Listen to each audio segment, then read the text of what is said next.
सिंगरौली में विस्थापित संघ जिला सिंगरौली के अध्यक्ष देवेंद्र कुमार पाठक दरोगा ने अपने ऊपर लगाए गए आरोपों को पूरी तरह बेबुनियाद बताया। उन्होंने स्पष्ट किया कि वह सिंगरौली के ओल्ड ब्लॉक बंधा में आयोजित भूमि पूजन कार्यक्रम में शामिल हुए, लेकिन कंपनी द्वारा किसी निजी या राजस्व भूमि पर नहीं बल्कि केवल वन भूमि में ही भूमि पूजन किया गया। उनके द्वारा कहा गया कि मैं गाँव का सरपंच और एक ब्राह्मण होने के नाते गया था। पाठक ने बताया कि प्रशासन द्वारा कलेक्ट्रेट अब एसडीएम के निर्देश पर एक समिति गठित की गई, जिसमें 15 दिन के भीतर समस्याओं के समाधान का जिम्मा सौंपा गया। इस समिति के तहसीलदार, बरगवा उपयंत्री, संबंधित ग्राम पंचायत के सरपंच, हितग्राही तथा कंपनी के प्रतिनिधि सहित कुल 6 सदस्य शामिल हैं। की शुरुआत हुई थी कलेक्टर साहब के यहाँ से। कलेक्टर साहब ने एसडीएम देवसर मिश्रा साहब को बोला था कि कमेटी के साथ मीटिंग होगी और उसके बाद चीज़ें डिसाइड होंगी। फिर हमको वहाँ से एसडीएम साहब के यहाँ से आया था कि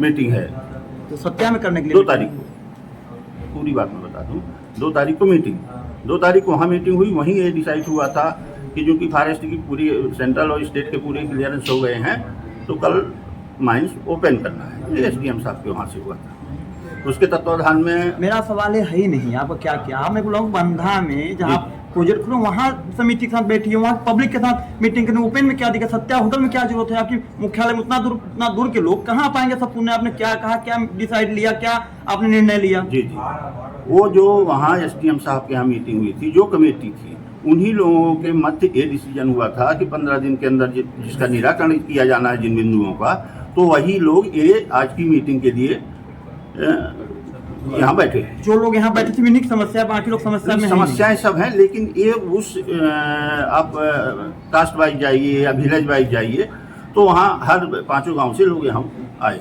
जो वहाँ उपस्थित थे एसडीएम साहब। उतने लोग हैं? जी।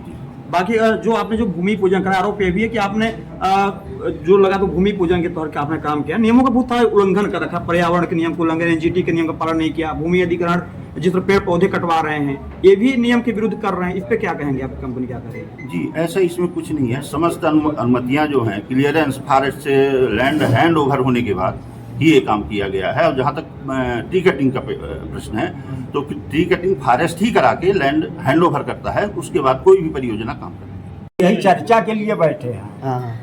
इसके पहले जो भी हुआ है एसडीएम साहब के यहाँ मीटिंग हुई है, सरपंच साहब हमारे पहले वहाँ भोपाल गए थे, भोपाल से सीएस से चर्चा हुई। आने के बाद फिर यहाँ पर कलेक्टर साहब ने जैसा बताया उन्होंने कि कलेक्टर साहब भी हमको बोले और एसडीएम साहब को अधिकृत किए, फिर उनके यहाँ बैठ के आप लोग चर्चा। आप लोग संतुष्ट हैं उनके आदेश कहने के, जो कलेक्टर साहब ने कहा या दरोगा पाठक जी ने कहा? बिल्कुल संतुष्ट हैं। उनके सहमति पर आप लोग सहमति भरी है? पहले चर्चा करते हैं, कोई भी बात करने के पहले, जैसे आज ही के लिए बात करना हुआ तो पहले अपन लोग बैठते हैं गाँव में। अब गाँव के पूरे लोग तो नहीं आ सकते, 10, 25, 50 जितने आ जाते हैं, उसमें से ये निर्णय रहेगा कि हर जात के, हर वर्ग के लोगों को कोई छूटे नहीं। खासतौर से जैसे मुखिया हैं कोई या जो भी हैं गांव के, उन सब लोग बैठ के आपस में चर्चा करते हैं। फिर अगले दिन फिर क्या कार्यवाही है होगी, वहाँ आदमी जाता है, फिर चर्चा होगी। क्या नाम पड़ेगा? गोमती प्रसाद पांडे।